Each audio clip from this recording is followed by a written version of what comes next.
Gue nggak pernah percaya yang namanya cerita-cerita hantu. Dari kecil, gue selalu nganggap itu cuma bumbu cerita buat nakutin anak-anak. Tapi semua berubah malam itu, di satu rumah terbengkalai yang katanya angker banget. Rumah yang nyimpen kuburan di dalamnya. Jadi gini, tahun lalu gue sempat tinggal sementara di desa kecil di daerah Jawa Tengah. Nama desanya nggak perlu gue sebut, karena penduduk lokal aja jarang mau ngomongin tempat ini.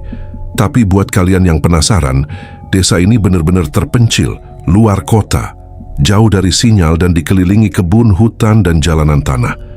Nggak banyak orang yang mau tinggal di sini, kecuali yang lahir dan besar di tempat itu.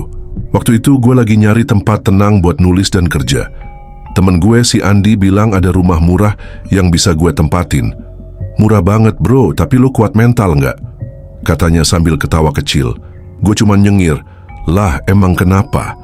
Dia bilang rumahnya kosong udah lama. Pemiliknya pindah, katanya sih karena ada kejadian aneh. Tapi karena gue orangnya skeptis, gue anggap itu cuma cerita buat nakutin orang luar. Hari pertama gue ke rumah itu, suasananya udah nggak enak. Bangunannya dari kayu tua dan tembok setengah batako. Halamannya ditumbuhi ilalang liar setinggi pinggang. Di sebelah rumah ada pohon beringin besar. Akarnya nyebar sampai ke bagian dinding belakang rumah. Pas gue buka pintu langsung kecium bau apek. Campuran antara kayu lapuk, debu, dan entahlah kayak bau tanah basah. Tapi karena niatnya mau hemat, gue tahan aja. Gue bersihin, buka jendela, dan nyalain lilin karena listrik belum nyala. Waktu gue keliling rumah, ada satu ruangan yang bikin gue merinding. Posisinya di pojok belakang rumah.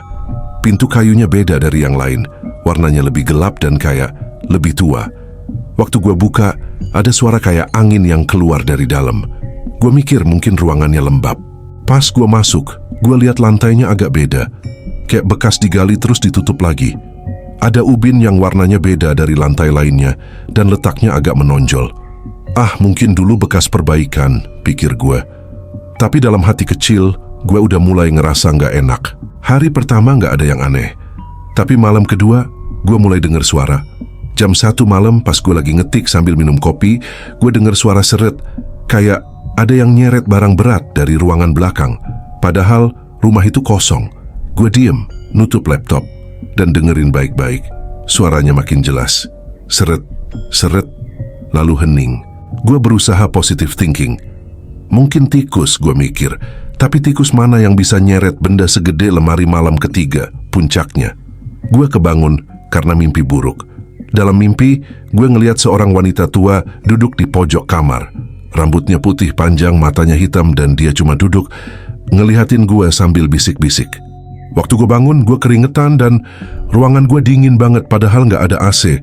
Gue nengok ke pojok kamar, nggak ada siapa-siapa. Tapi jendela yang sebelumnya gue tutup, kebuka sedikit. Gue jalan pelan-pelan ke jendela buat nutupin lagi. Tapi pas gue lihat keluar, gue ngelihat bayangan seseorang berdiri di bawah pohon beringin. Diam, nggak gerak. Gue langsung mundur, nutup jendela, dan kunci pintu kamar. Pagi harinya gue mutusin buat tanya ke warga sekitar. Gue nyamperin warung kecil di ujung jalan dan ngobrol sama ibu penjaga warung. Waktu gue bilang gue tinggal di rumah itu, mukanya langsung pucat. Mas, rumah itu udah lama dikosongin. Dulu yang tinggal terakhir nggak selamat. Gue nanya, maksudnya gimana bu? Dia bilang, rumah itu dulunya markas sekte aneh. Mereka ngadain ritual-ritual di ruang belakang. Waktu warga ngegrebek, mereka nemuin kuburan kecil di dalam rumah. Katanya, itu kuburan bayi yang dikorbankan. Sejak saat itu, rumah itu ditinggalin. Dan siapapun yang coba tinggal di sana, selalu ngalamin kejadian aneh. Ada yang kerasukan, ada yang hilang ingatan, bahkan ada yang nemuin mayat kering di ruangan itu. Padahal, rumahnya dikunci dari dalam. Setelah ngobrol sama ibu warung itu, gue pulang ke rumah sambil mikir keras. Jujur, gue mulai goyah. Tadinya gue sok kuat, ngerasa berani, tapi setelah dengar cerita tentang sekte dan kuburan bayi, rasanya rumah ini beneran punya aura kematian. Sore itu, gue mutusin buat ngelilingin rumah lebih teliti. Siapa tahu ada yang aneh yang sebelumnya gue abaikan. Gue bawa senter karena listrik masih belum bener. Gue periksa tiap sudut rumah, dari ruang tamu, dapur, sampai kamar-kamar. Pas gue masuk ke ruang belakang tempat ubin aneh itu, Gue ngerasa hawa dingin langsung nusuk kulit gue. Gue jongkok, ngelus lantainya. Tiba-tiba ada suara ketukan dari bawah. Gue langsung lompat mundur. Jantung gue kayak mau copot. Gue diem, nahan napas. Berharap itu cuma ilusi. Tapi suara ketukan itu makin kenceng. Kayak ada sesuatu atau seseorang yang ngetok dari bawah lantai. Gue udah mau kabur waktu itu. Tapi entah kenapa kaki gue berat banget. Kayak ada yang maksa gue buat tetap di situ, ngelanjutin apa yang udah gue mulai. Malam harinya, kejadian makin parah. Sekitar jam 2 pagi, gue kebangun lagi karena mimpi buruk. Tapi kali ini beda, bukan mimpi. Gue bangun karena dengar suara langkah kaki dari dalam rumah.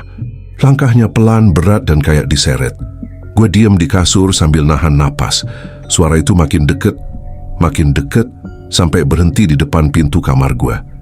Gue dengar napas berat, kayak orang kelelahan. Dalam keadaan setengah panik, gue nekat ngintip dari celah pintu. Dan di sanalah gue lihat sosok wanita tua dari mimpi gue dengan gaun putih kusam, rambut panjang awut-awutan, dan mata gelap dalam. Dia berdiri diam, ngadep ke pintu kamar gue. Nggak gerak, nggak ngomong. Gue nutup mata berharap itu cuma ilusi, tapi pas gue buka mata lagi, dia udah nggak ada. Gue baru sadar, waktu itu lantai kayu depan pintu kamar gue basah, tapi bukan air biasa. Warnanya gelap, kental, dan berbau amis, kayak darah. Besoknya, gue udah nggak tahan lagi. Gue mutusin buat nyari bantuan. Gue balik ke warung, dan kali ini gue ketemu sama bapak tua yang katanya tahu sejarah rumah itu. Namanya Mbah Sarwo. Pas gue ceritain semua kejadian, dia diem lama sambil ngelus jenggot. "Mas," katanya akhirnya, "kalau sudah lihat dia, berarti Mas sudah dipilih." Gue bingung, dipilih apa? Mbah Sarwo cerita, sekte yang dulu tinggal di rumah itu biasa ngorbanin bayi buat ritual. Mereka percaya makin banyak korban, makin kuat kekuatan mereka. Tapi setelah sekte itu dibubarin, arwah-arwah korban itu nggak pernah pergi. Dan siapapun yang tinggal di rumah itu bakal dijadiin tumbal supaya roh jahat itu tetap kuat. Mbah Sarwo ngasih gue pilihan, keluar sekarang atau ikut ritual pembersihan. Tapi ada masalah, ritualnya harus dilakukan malam itu juga, pas bulan purnama. Kalau gue nunggu lebih lama, katanya gue bakal diambil permanen. Tanpa pikir panjang, gue setuju. Malam itu Mbah Sarwo, beberapa warga, dan gue kumpul di rumah. Mereka bawa sesajen, dupa, dan air suci. Ruangan belakang jadi pusat ritual. Pas mereka mulai bacain doa, udara di rumah berubah drastis. Angin kenceng tiba-tiba berhembus dari segala arah. Lampu minyak mati.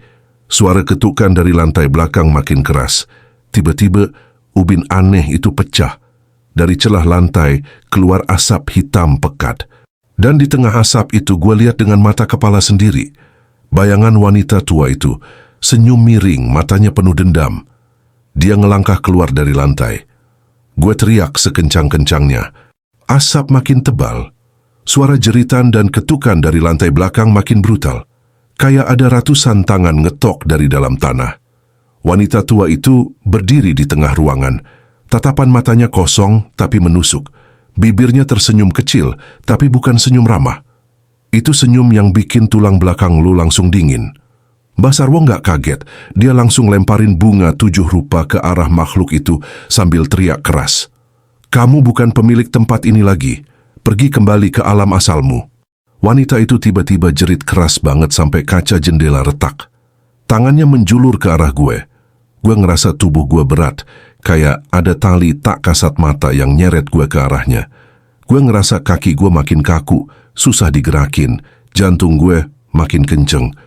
Warga yang lain juga panik, beberapa mulai mundur. Tapi Mbah Sarwo nggak mundur. Dia ngeluarin sesuatu dari dalam tas kecilnya, kayak segumpal tanah merah bercampur darah ayam. Katanya, itu tanah dari kuburan korban pertama sekte sesat itu.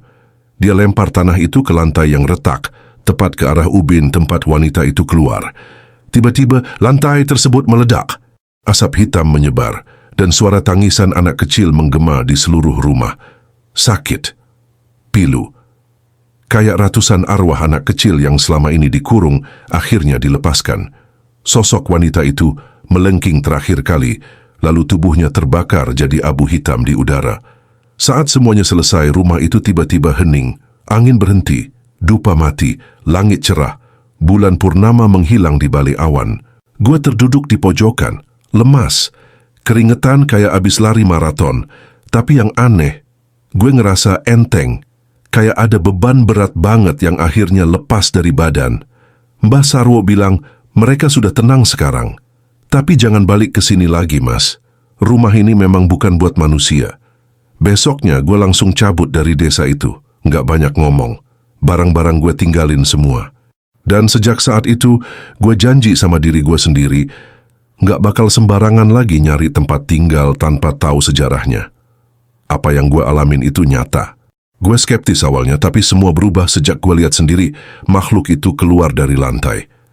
Jadi buat lo semua yang nonton ini, ingat, jangan pernah remehkan cerita-cerita urban legend. Kadang, mereka bukan sekadar cerita, mereka peringatan. Karena kadang, rumah-rumah yang kosong itu bukan nggak berpenghuni, tapi penghuninya udah bukan dari dunia kita lagi.